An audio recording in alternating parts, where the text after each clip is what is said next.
Assalamualaikum warahmatullahi wabarakatuh. Kembali lagi dengan Ibu Sri Suhartini di mata pelajaran Otomatisasi dan Tata Kelola Kepegawaian untuk kelas 11 OTKP.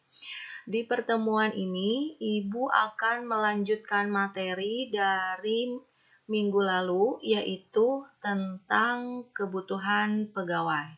Sebelum pelaksanaan pembelajaran dimulai, seperti biasa kita berdoa terlebih dahulu ya, supaya kita mendapatkan keridhaan dari Allah Subhanahu wa taala dan tetap jaga protokoler kesehatannya, selalu mencuci tangan dan memakai masker. Baik, kita mulai pembelajaran lanjutan di materi bab keempat. Nah, untuk di materi yang lanjutan dari minggu lalu, kita akan bahas tentang yang keempat, yaitu prinsip-prinsip penyusunan formasi pegawai. Kelima, sistem penyusunan formasi pegawai. Dan yang keenam adalah proses penetapan formasi. Nah, yang pertama itu adalah prinsip penyusunan formasi pegawai. Dalam penyusunan formasi, hendaknya diperhatikan prinsip-prinsip sebagai berikut. 1. Setiap jenjang jabatan jumlah pegawainya sesuai dengan beban kerjanya. Kedua, setiap perpindahan dalam posisi jabatan yang baik karena adanya mutasi atau promosi dapat dilakukan apabila tersedia posisi jabatan yang lowong. Ketiga, selain beban kerja organisasi tidak merubah komposisi jumlah pegawai, juga tidak berubah. Nah, di sini ada tentang sistem penyusunan formasi pegawai. Pertama, itu ada sistem yang sama, artinya sistem yang menentukan jumlah dan kualitas pegawai yang sama bagi semua satuan organisasi tanpa membedakan besar kecilnya beban kerja. Kemudian yang kedua, itu ada tentang sistem ruang lingkup. Artinya, suatu sistem yang menentukan jumlah dan kualitas pegawai berdasarkan jenis, sifat, dan beban kerja yang dibebankan kepada suatu organisasi.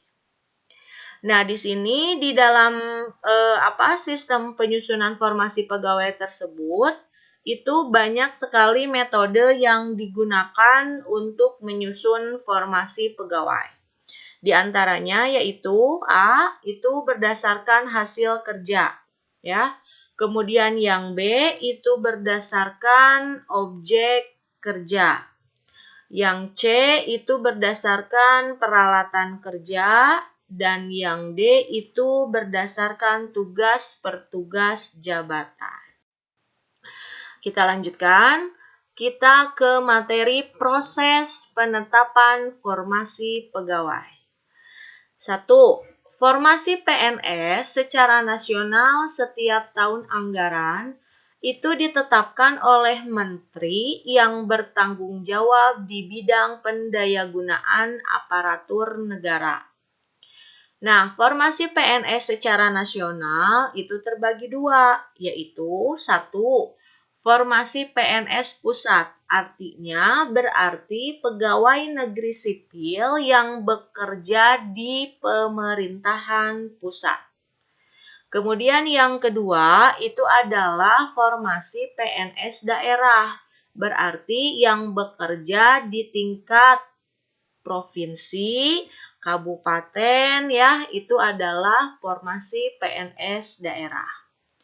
Kemudian proses penetapan formasi pegawai yang kedua itu adalah formasi PNS pusat. Setiap tahun anggaran itu ditetapkan oleh menteri yang bertanggung jawab di bidang birokrasi pemerintah. Kemudian yang ketiga itu ada formasi PNS daerah ditetapkan oleh pemerintah daerah berdasarkan pertimbangan yang dikoordinasikan kepada gubernur atau yang berada di tingkat provinsi. Nah, kemudian itulah yang bisa Ibu sampaikan lanjutan materi dari bab keempat. Di sini ada tugas siswa yang harus kalian kerjakan. Silahkan catat di buku catatannya.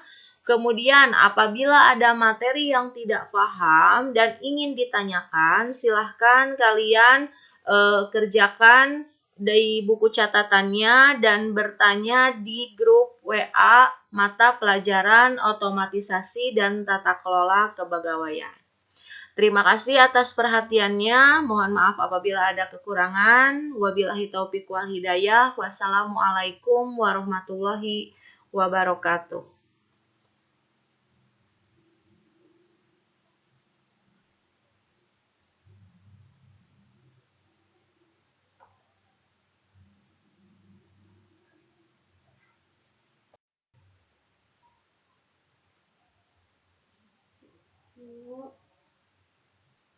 Apa? Kela, Cici.